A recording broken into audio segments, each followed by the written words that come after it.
చాలామంది ప్రేయర్ రిక్వెస్ట్లు రాసి పంపించారు. దాదాపుగా 17 మంది వారి వారి కష్టాలు, ఇక్కట్లు, అలాగే బాధలు, వాళ్ళ ప్రార్థన అంశాలలో రాసి పంపించారు. దానికోసం కూడా ప్రార్థన చేద్దాం. ఈ ప్రార్థన చేసే ముందుగా దేవుడు ఏ రీతిగా మనకు న్యాయం చేస్తాడు, ఏ రీతిగా ఆయన మన జీవితాల్లో కార్యాలు చేస్తాడు అని మనం యోచన చేస్తే, ముందుగా ఒక వచనం మీకు పరిచయం చేస్తాను. చూడండి, మొదటి సమూయేలు గ్రంథము. హన్నా ఒక వరం కోసం ప్రార్థన చేసింది. అందరికి తెలిసిందే. హన్నా ఒక వరం అడిగింది. దేవా, అనేక మంది దగ్గర నేను చాలా అవమానపరచబడుతున్నాను, నాకైతే ఒక బిడ్డనివ్వా అని అడిగింది.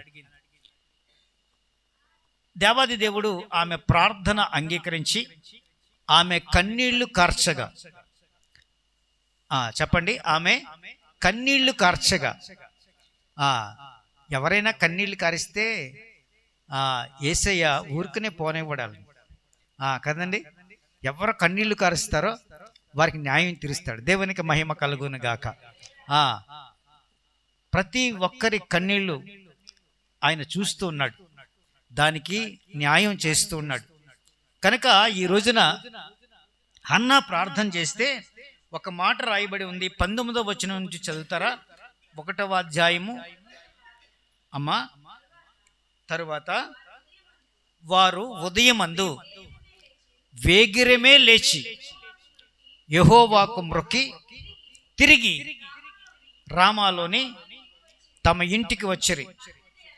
అంతట ఎల్లకన తన భార్యగు హన్నాను కూడెను. యెహోవా ఆమెను జ్ఞాపకము చేసుకొని, యెహోవా ఆమెను జ్ఞాపకం చేసుకొని ఆమె ఏమడిగింది చెప్పండి? నాకు ఒక బిడ్డనివ్వా అని అడిగింది. ఆమె బిడ్డ కోసం ప్రార్థన చేసింది. అప్పుడు ఆమెను జ్ఞాపకం చేసుకొనెను గనుక అన్న గర్భము ధరించెను. స్తోత్రం. హల్లెలూయా, హల్లెలూయా, హల్లెలూయా. మహిమ కార్యం దేవుడు చేస్తాడు. నువ్వు కన్నీళ్లు విడిస్తే నీకు ఏది అవసరమో అది దయచేస్తాడు. ఒకవేళ బిడ్డల కోసం ఎదురు చూస్తున్న వారలారా, ఇక్కడ హన్నా వల్లే మీరు ప్రార్థన చేయగలగాలి. మిమ్మల్ని దర్శిస్తాడు ఆయన, మీ మాట వింటాడు, మీ ప్రార్థన వింటాడు, నీ కన్నీళ్లు చూస్తాడు. దేవునికి మహిమ కలుగును గాక.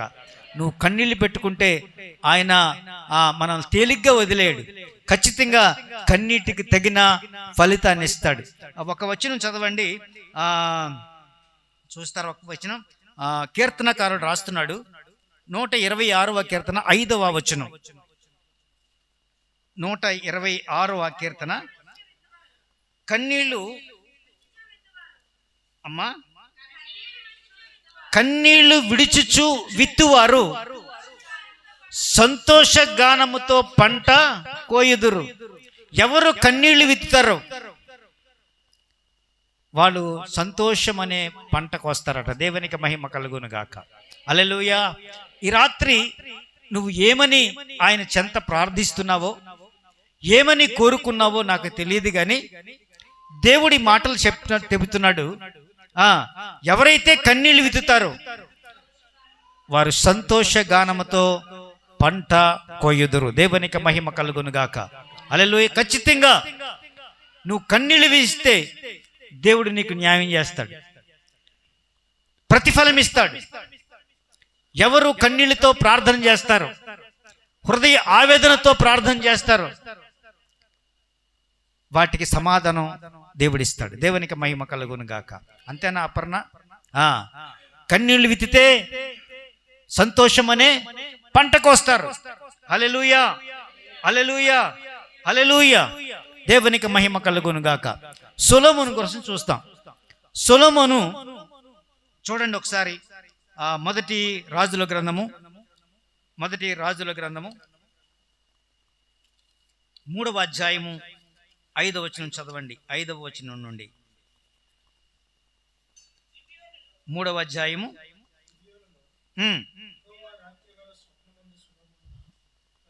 గిబియోనిలో యెహోవా రాత్రి యందు స్వప్నమందు సొలొమోనుకు ప్రత్యక్షమయ్యాడు. నేను నీకు ఏది ఇచ్చుట నీకు ఇష్టమో అడుగు. దేవునికి మహిమ కలుగును గాక. ఈ రాత్రి మిమ్మల్ని కూడా అడుగుతున్నాడు, నీకు ఏది ఇచ్చుట ఇష్టమో చెప్పు. ఏది కావాలని కోరుకుంటున్నారో మీరు చెప్పండి. హల్లెలూయా. మీరు ఏది కావాలని కోరుకుంటున్నారో ఆయనతో చెప్పండి. ఇప్పుడు ఆయన మీకు ఆ ప్రశ్నకు సమాధానం దయచేస్తాడు, ఆ సమస్యకు బదులిస్తాడు. ఇప్పుడు మీరేమి కోరుకుంటున్నారో చెప్పండి. ఏం రాయబడి ఉంది చదవండి అమ్మా. సొలొమోనుకు ప్రత్యక్షమై నీకు ఏమి ఇచ్చుట నీకు ఇష్టమో. కృష్ణవేణి, నీకు ఏది ఇష్టమమ్మా? ఇప్పుడు దేవుడు అడుగుతున్నాడు, నీకు ఏది ఇష్టమో చెప్పు, దానిని నీకు అనుగ్రహిస్తాడు. శాషంకి ఏమిష్టమో తెలుసా? ఇల్లు పూర్తి అయిపోదు అర్జెంటుగా. దేవునికి మహిమ కలుగును గాక. తన మనసులో ఉన్నది అదే. ఈ రాత్రి ఖచ్చితంగా ఆ ఇంటి పూర్తయ్యే వరకు కూడా ప్రార్థన చేయాలని తీర్మానించుకున్నాడు. దేవునికి మహిమ కలుగును గాక. హల్లెలూయా. అదే తన గోల్. నీకేది ఇష్టమో నువ్వు అడుగు. ఒక్కొక్కరికి ఒక్కొక్క గోల్ ఉంటుంది, ఒక్కొక్కరికి ఒక్కొక్క సమస్య ఉంటుంది. ఆ సమస్యలు పరిష్కరించడానికే ఈ సంపూర్ణ రాత్రి ప్రార్థన. దేవునికి మహిమ కలుగును గాక. హల్లెలూయా, హల్లెలూయా, హల్లెలూయా. చదవండి.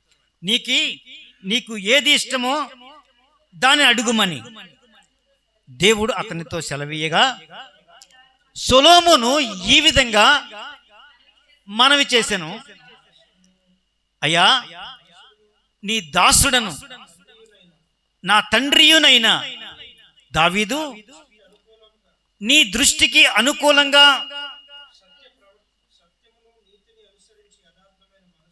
యథార్థమైన మనస్సు కలిగి ప్రవర్తించెను గనుక నీవు అతని ఎడల పరిపూర్ణ కటాక్షము అగుపర్చి ఈ దినమున ఉన్నట్లు అతని సింహాసనం మీద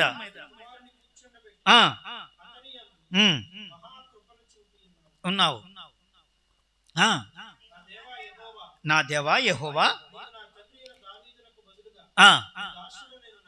నీ దాసుడైన నన్ను రాజుగా ఇప్పుడు నియమించావు. నీకు ఇష్టమైనాడు దావీదు. ఆ దావీదు తర్వాత నన్ను రాజుగా ఎన్నుకున్నావు నువ్వు. ఈ జనమందరిని పరిపాలించడం నా వల్ల కాదయ్యా, నాకంత జ్ఞానం లేదు. దావీదైతే పరిపాలించాడు గాని నేను బాలుడను, ఇవన్నీ నాకు తెలియదు అన్నట్లుగా ప్రార్థన చేస్తున్నాడు. చదవండి. అయితే నేను బాలుడను, కార్యములు జరిగించడానికి నాకు బుద్ధి చాలదు. నీ దాసుడైన నేను నీవు కోరిన జనుల మధ్య ఉన్నాను. నువ్వు కోరుకున్నవి జనులందరినీ కూడా వారికి న్యాయం తీర్చాలి, వారికి మేలుకరంగానే ప్రవర్తించాలి. ఆ జ్ఞానం నాకు లేదయ్యా అని అంటూ చదవండి. నీ దాసుడైన నాకు వివేకము గల హృదయము దయచేయము. వివేకము గల హృదయము దయచేయము. ఓన్లీ అదే అడిగాడు సొలొమోన్. ఇంకా వేరే రాజ్యాలు కోరుకోలేదు, లేకపోతే బిల్డింగులు కోరుకోలేదు, పెద్ద పెద్దవేమీ కోరుకోలేదు. ఏమడిగాడంటే, దేవా నేను బాలులాగా ఉన్నాను, నేను బాల్యమునే ఉన్నాను, నాకు బుద్ధి చాలదయ్యా, నాకు వివేకము గల హృదయం ఇవ్వు, అంతకంటే ఎక్కువ వద్దు, అది ఇవ్వు నాకు చాలు అన్నాడు. అప్పుడు దేవాది దేవుడు అంటున్నాడు, సొలొమోను చేసిన ఈ మనవి ప్రభువునకు అనుకూలమైన, దేవునికి మహిమ కలుగునుగాక. నువ్వు అనుకూలమైనది కోరితే రెండింతలుగా ఇస్తాడు నీకు. దేవుని ఏది కోరుతున్నావో, దేవునికి ఇష్టమైనది నువ్వు కోరితే, నీకు ఇష్టమైనది కోరితే ఆయన నీకు దయచేస్తాడు. అందులోనూ అడిగినది తను ఏమడిగాడు? వివేకము గల మనస్సు అడిగాడు కదండి. అటువంటి హృదయం నాకు ఇవ్వు అని అడిగాడు. అప్పుడు దేవుడు మెచ్చుకున్నాడు దానికి. నువ్వు రాజ్యాన్ని కోరుకోలేదు, దీర్ఘాయువునైనను ఐశ్వర్యమునైనను కోరుకోలేదు, కానీ న్యాయముగా నడుచుకోవడం అడిగావు, వివేకము అడిగావు. నాకు అది నచ్చింది కనుక నీకు వివేకము గల హృదయంతో పాటుగా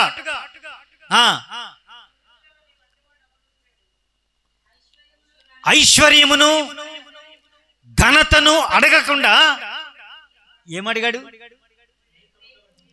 వివేకము గల హృదయం అడిగాడు. అందుకే నువ్వు అడగకపోయినా ఐశ్వర్యాన్ని కూడా నీకు ఇస్తున్నాను పో అన్నాడు. దేవునికి మహిమ కలుగును గాక.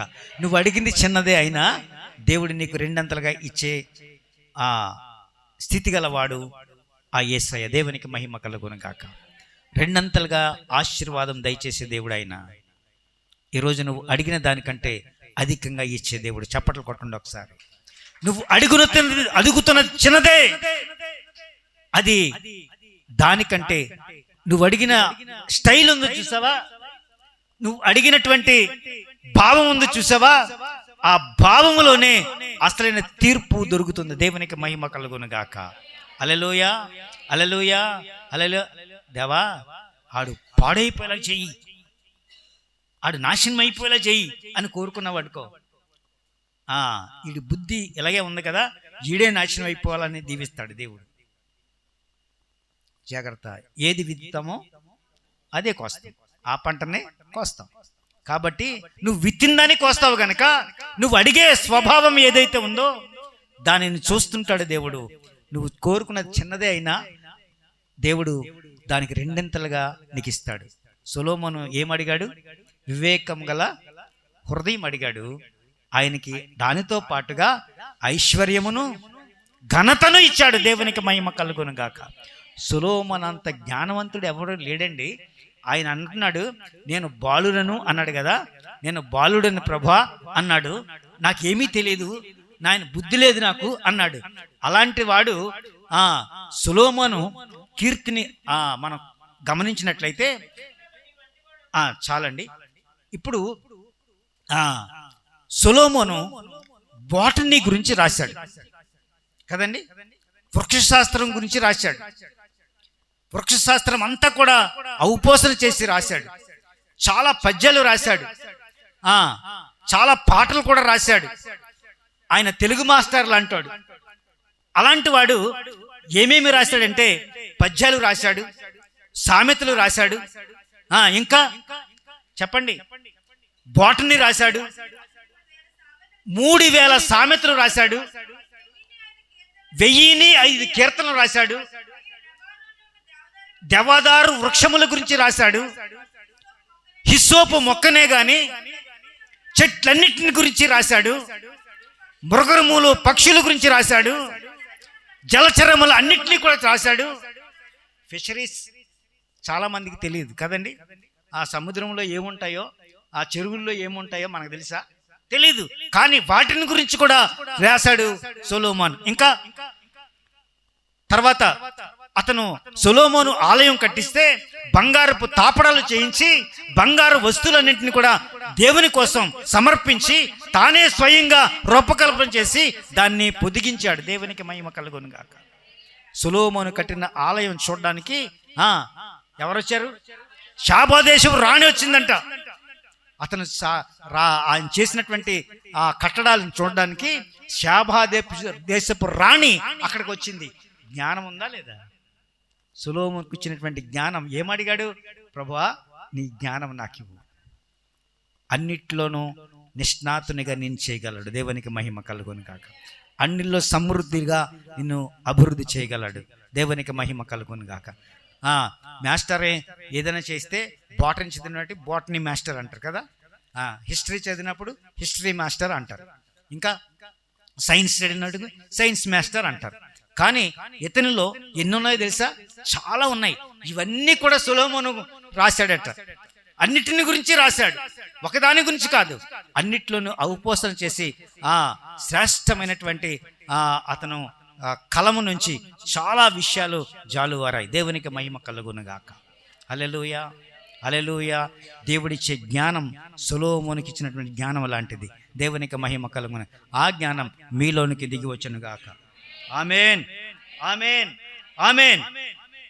అంటే మీరు దేవుణ్ణి అడగడం కూడా సరైన విషయాలు అడగాలి, సరైన విజ్ఞతతో అడగాలి. ఏది అడిగితే దేవుడు ఇష్టపడతాడు అనేది కూడా నీకు ఒక పాఠంగా నేర్చుకోవాలి. దేవుణ్ణి అడిగేటువంటిది చాలా మంచిది అడగాలి. సొలొమోను చాలా జ్ఞానంతో ఏమడిగాడు? వివేకం గల హృదయం ఇవ్వు నాకు చాలు అన్నాడు. కానీ అన్నిటినీ కొట్టేశాడు. దేవునికి మహిమ కలుగును గాక. హల్లెలూయా, హల్లెలూయా. ఇంకా ముందుకు వెళదాం. హిజ్కియా గురించి చూద్దాం. హిజ్కియా రెండవ రాజుల గ్రంథం చూడండి, 20వ అధ్యాయము 1 నుంచి 9 వచనాలు చదువుదామా? 2వ రాజుల గ్రంథం. అమ్మా, ఆ దినములలో హిజ్కియాకు మరణకరమైన రోగం వచ్చెను. చాలా జాగ్రత్తగా వినండి. మరణకరమైన రోగం వస్తే చాలా భయంకరం. అది చాలా భయంకరం. జ్వరాలు ఇలాంటివి కాదు, మరణకరమైన రోగం. చస్తాడంతే.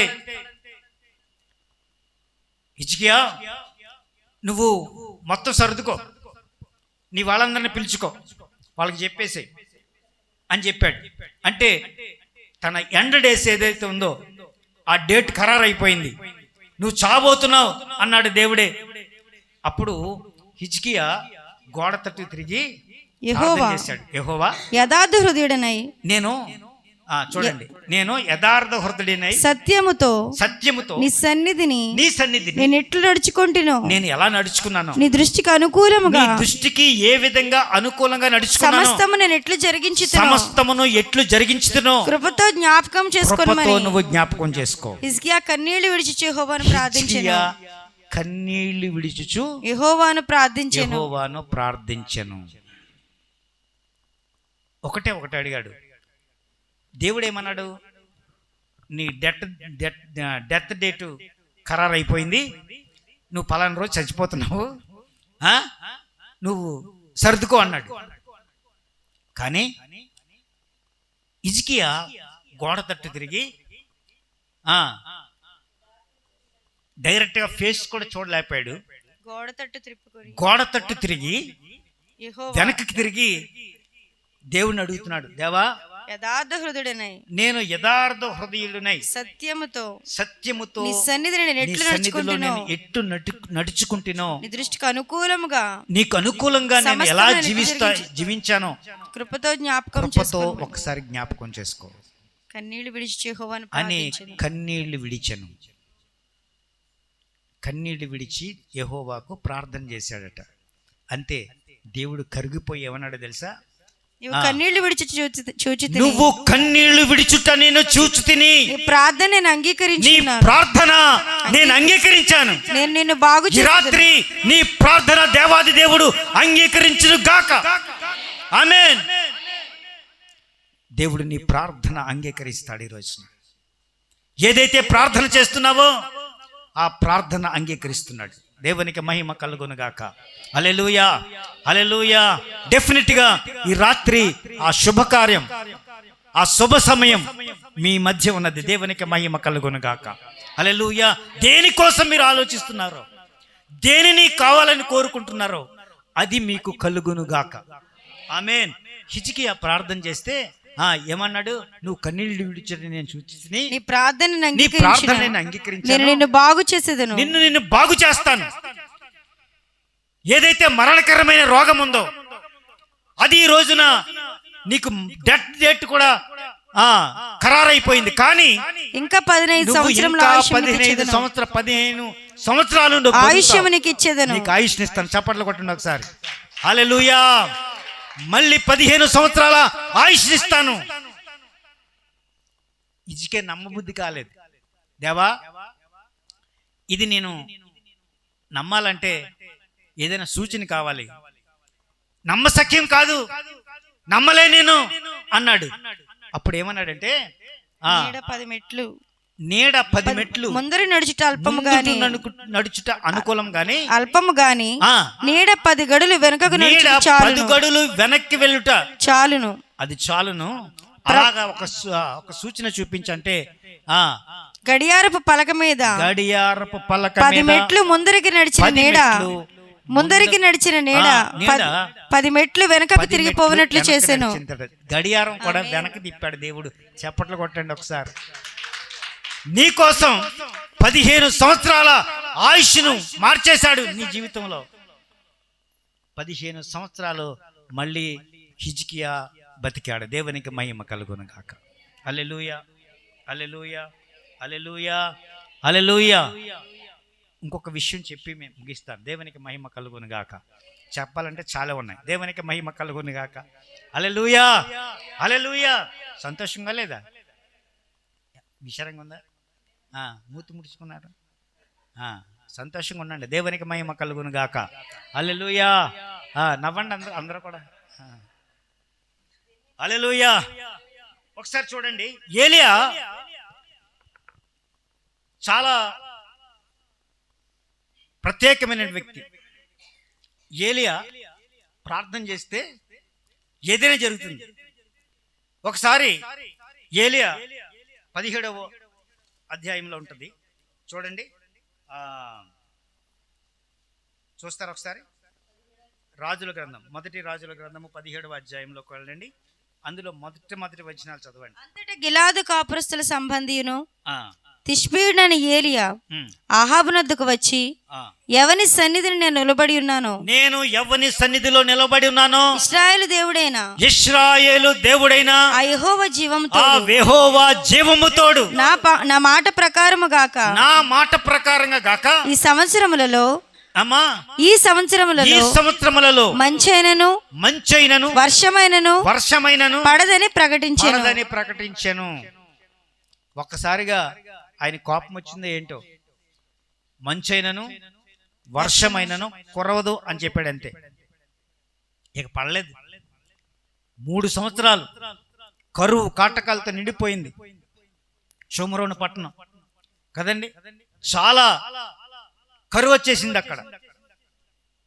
ఆ కరువులో చాలా యాతనలు పడ్డారు. మళ్ళీ ఒకసారి చూడండి, 18వ అధ్యాయం 42వ వచనం నుంచి చదవండి. 18వ అధ్యాయము 42వ వచనం నుండి. ఆహాబు భోజనం చేయబోయేను గాని ఏలియా కర్మేలు పర్వతం మీదకి పోయి నేల మీద పడి ముఖము మోకాళ్ళ మధ్య ఉంచుకొనెను.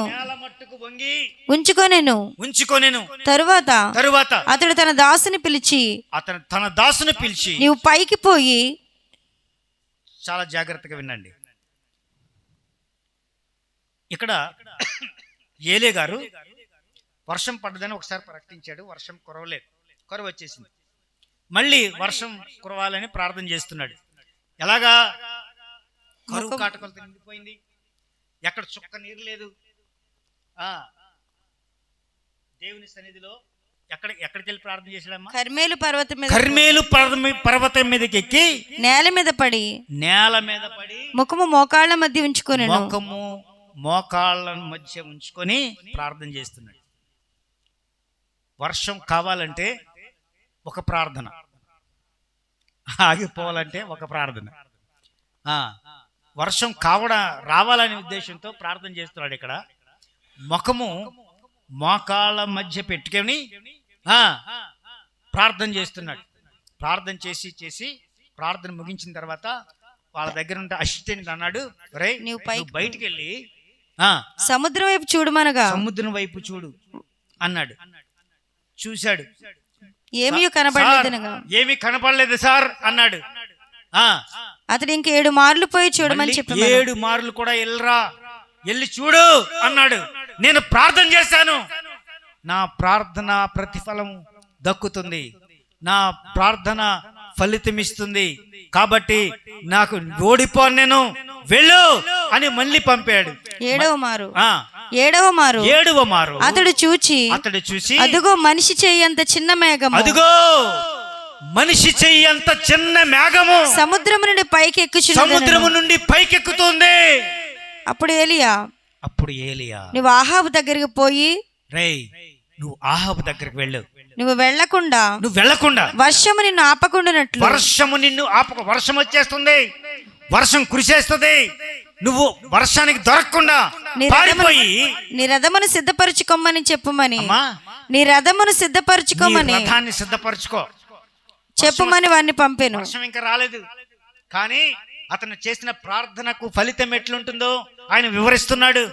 వర్షం పడతది, గ్యారంటీ, నువ్వు వెళ్ళు, రథమును సిద్ధపరచుకున్నాడు. అంతలో ఆకాశము మేఘములతోను గాలివానతోను కారు కమ్మెను మోపైన వాన కురిసెను గనుక ఆహాబు రథమెక్కి యెజ్రెయేలునకు వెళ్ళిపోయాను. యెహోవా హస్తము ఏలియాను బలపరచగా, ఏలియాను బలపరచు. దేవునికి మహిమ కలుగును గాక. ఆయన ప్రార్థన చేసి వర్షం కురవమంటే కురిసింది, ఆగిపోమంటే ఆగిపోయింది. భక్తితో ప్రార్థన చేశాడు, విశ్వాసంతో ప్రార్థన చేశాడు. నువ్వు ప్రార్థన చేసే ప్రతి ప్రార్థన విశ్వాస సహితంగా ఉండాలి, విశ్వాసం ఉండాలి. ఈ ప్రార్థనలో జరుగుతుంది అనాలి. జరుగుతుందో లేదో చాలామందికి ఆ డౌట్ ఉంటుందండి. చాలామందికి దేవుణ్ణి అడుగుతామా, నేనైతే దేవుణ్ణి అడిగింది పొందేసుకున్నాను అనుకుంటాను నేను ఎప్పుడు కూడా. అందుకే నా జీవితంలో విజయాలే. ఏదైనా సరే నేను పాజిటివ్గానే ఆలోచిస్తాను, నెగిటివ్గా ఎంత మాత్రమో ఆలోచన రాదు నాకు. దాన్ని మర్చిపోయాను. ఎప్పుడు నెగిటివ్ ఆలోచనలు నా మైండ్లోకి రావు, పాజిటివ్ మైండ్తో ఉంటాను నేను. మీరు కూడా పాజిటివ్ మైండ్తో ఉండండి. జరుగుతుంది అని అనుకోండి, జరగదు, ఎక్కడ జరుగుతుంది, డబ్బులు ఎక్కడి నుంచి వస్తాయి అని అనుకోకు. దేవునికి మహిమ కలుగును గాక. దేవుడిస్తాడు, దేవునికి అసాధ్యమైనది ఏదీ లేదు. సమస్తమును సాధ్యపరిచే దేవుడే. చాలామంది డబ్బులు లేకుండా ఏం చేస్తాం బాబురావు గారు, ఏమనుకుంటున్నారు మీరు? అదే అనుకుంటున్నారు కదా, డబ్బులు లేకుండా ఏం చేస్తాం? డబ్బులు లేకుండా బోల్డ్ చేయొచ్చు. దేవునికి మహిమ కలుగును గాక. హల్లెలూయా, హల్లెలూయా, హల్లెలూయా. కాబట్టి దేవుడు నువ్వు అడిగినది ఇచ్చే దేవుడు. దేవునికి మహిమ కలుగును. అడిగిన దానికంటే అధికంగా ఇచ్చే దేవుడు. హల్లెలూయా, హల్లెలూయా. మార్కు సువార్తలోకి రండి. మార్కు సువార్త 10వ అధ్యాయము 46వ వచనం. మార్కు సువార్త చూస్తారా? మార్కు సువార్త వారు యెరికో పట్టణమునకు వచ్చిరి. మార్కు సువార్త 10వ అధ్యాయము 46వ వచనం. వారు యెరికో పట్టణమునకు వచ్చిరి. వచ్చిరి ఆయన తన శిష్యులతోనూ బహు జనసమూహంతోను యెరికో నుండి బయలుదేరి వచ్చుచుండగా తీమయి కుమారుడగు బర్తిమయు అను గుడ్డి భిక్షకుడు త్రోవ ప్రక్కన కూర్చుండెను.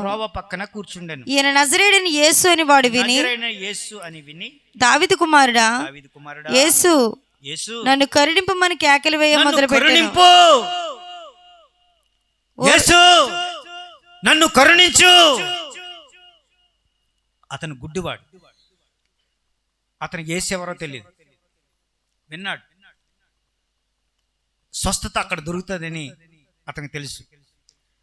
దావీదు కుమారుడా యేసు నన్ను కరుణింపుమని ప్రార్థన కేకలు వేయ మొదలు పెట్టాను. కేకలు వేయ మొదలు పెట్టాను.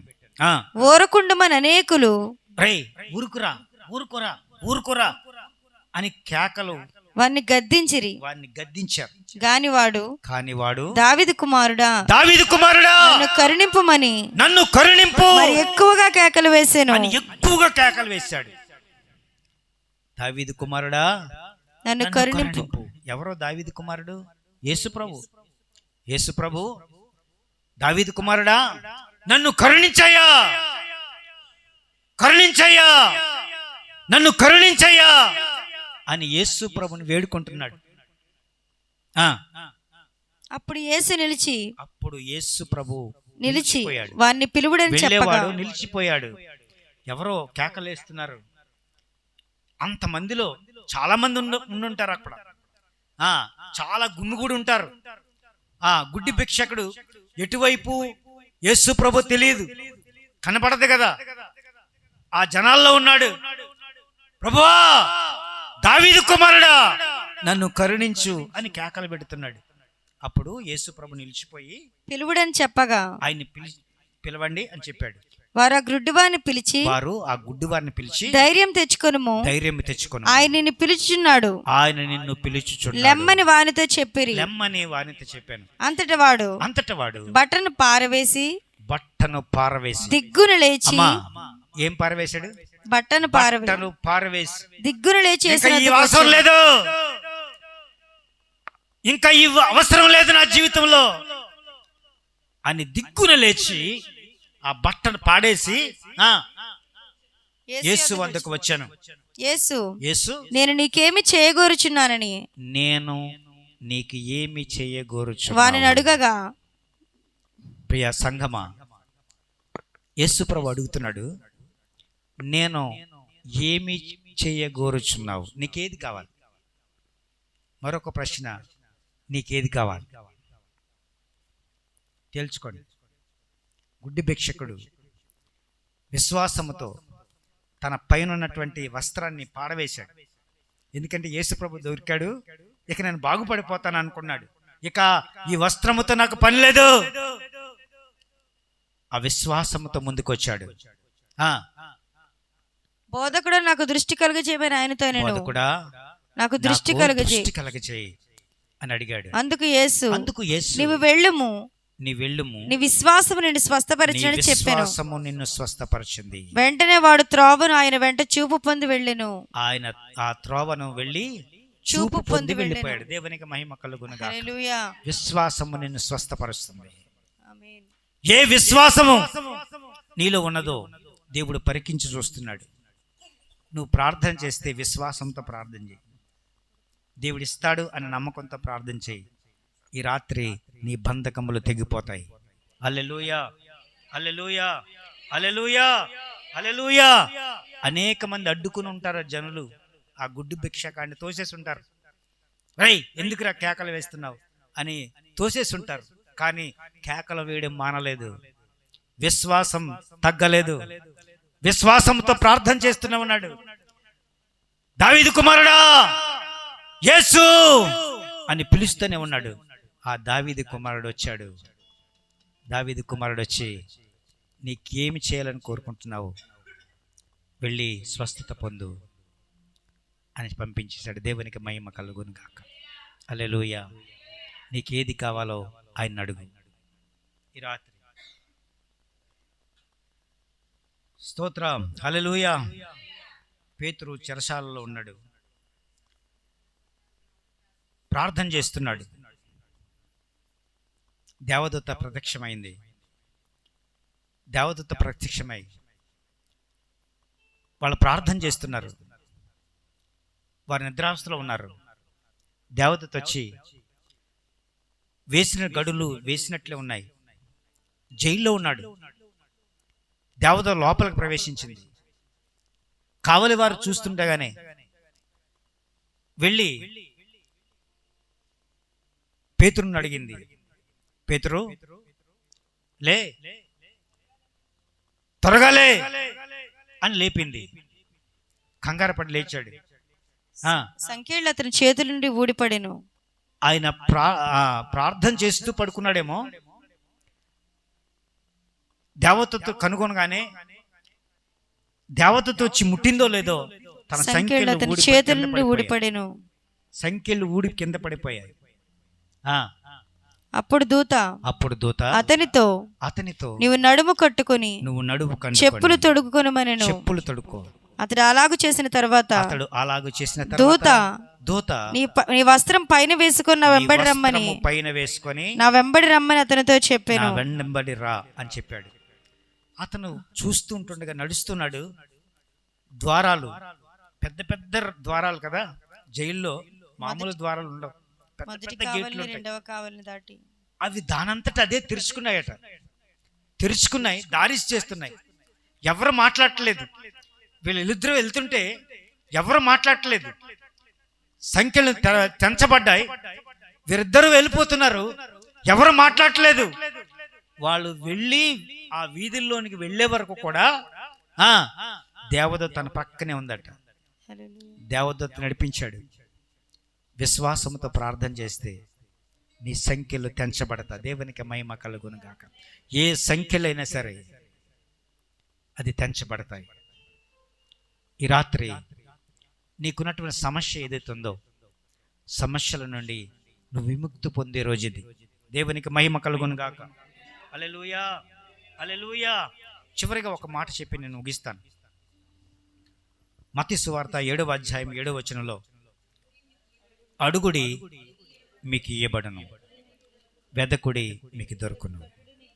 దేవుడి మాట చలవిస్తున్నాడు. అడుగుడి మీకు ఇయ్యబడును. ఇవ్వడానికి ఆయన సిద్ధంగా ఉన్నాడు. పొందుకోవడానికి నువ్వు సిద్ధమా? అయితే ఒక చిన్న ప్రార్థన చేస్తాం. అందరూ కూడా లేచి నిలబడతారా? ఒక చిన్న ప్రార్థన చేసుకుందామా?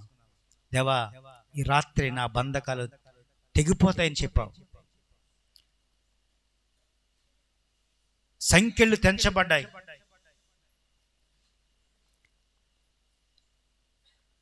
జైలులో సంఖ్యలు తెంచబడ్డాయి, బంధకాలు తెంచబడతాయి. దేవా, కార్యం చేయగల సమర్థుడా,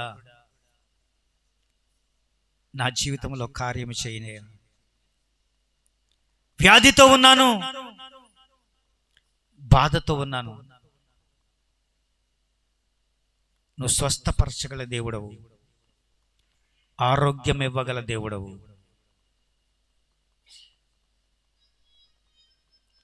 నా జీవితాన్ని మార్చగల దేవుడవు. నా కథ మొత్తం మారుస్తావు ప్రభువా. నేను నిన్నటిలాగా ఉండలేదు.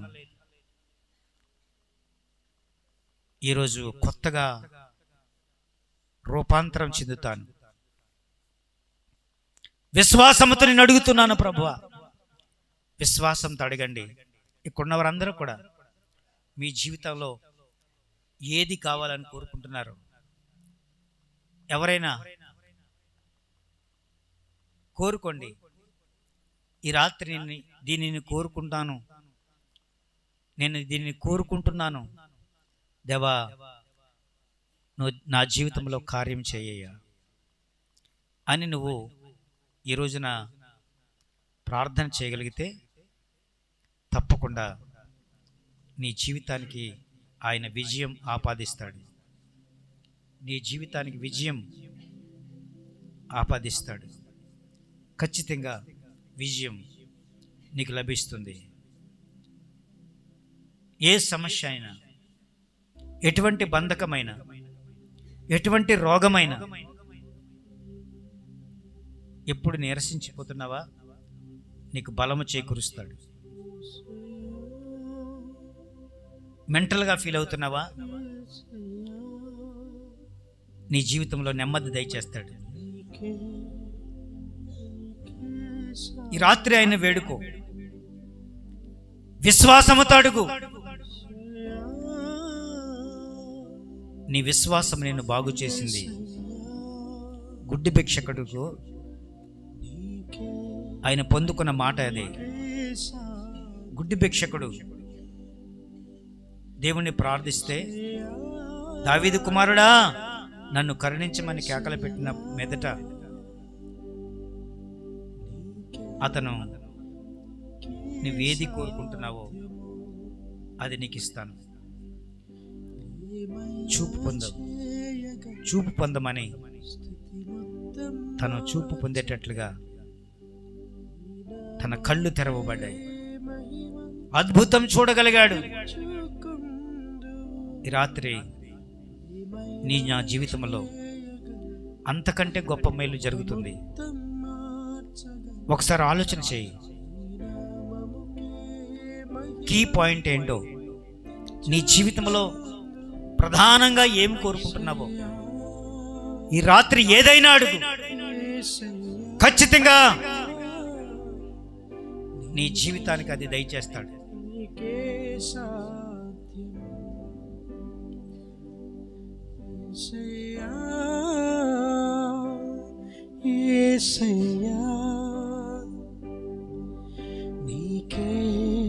నీకే సాధ్యము,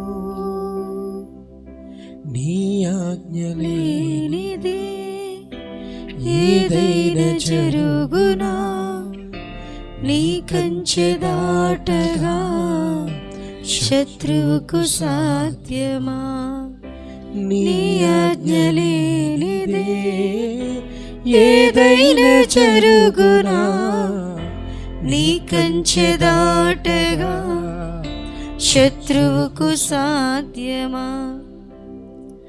మా దేవా నీవే మాతో ఉంటే అంతే చాలును, అపవాది తలచిన కీడులన్నీ మేలైపోవును. మా దేవా నీవే మాతో ఉంటే అంతే చాలును, అపవాది తలచిన కీడులన్నీ మేలైపోవును. స్వరం చెప్దాం. ఏమైనా చేయగలవు, కథ మొత్తం మార్చగలవు, నీ నామముకే మహిమంతా తెచ్చుకుందు. ఏమైనా చేయగలవు, కథ మొత్తం మార్చగలవు, నీ నామముకే మహిమంతా తెచ్చుకో. స్వర్మతి పాడదాం. యేసయ్యా యేసయ్యా నీకు సాధ్యమయ్యా, నీకే సాధ్యము. యేసయ్యా యేసయ్యా నీకే సాధ్యము. చివరిసారిగా పిలుద్దాం. యేసయ్యను. యేసయ్యా యేసయ్యా నీకే సాధ్యము. యేసయ్యా యేసయ్యా నీకే సాధ్యము. స్థిరపరచువాడవు, బలపరచువాడవు, నీవు పడిపోయిన చోటే ప్రభు నిలబెట్టగలిగిన వాడు, చోటే నిలబెట్టువాడవు, ఘనపరచువాడవు, హెచ్చించువాడవు, మా పక్షము నిలచి జయమిచ్చువాడు. శబ్దం ఏదైనా చేయగలవు, ఏమైనా చేయగలవు, కథ మొత్తం మార్చి నీ నామముకే మహిమంతా తెచ్చుకుందువు.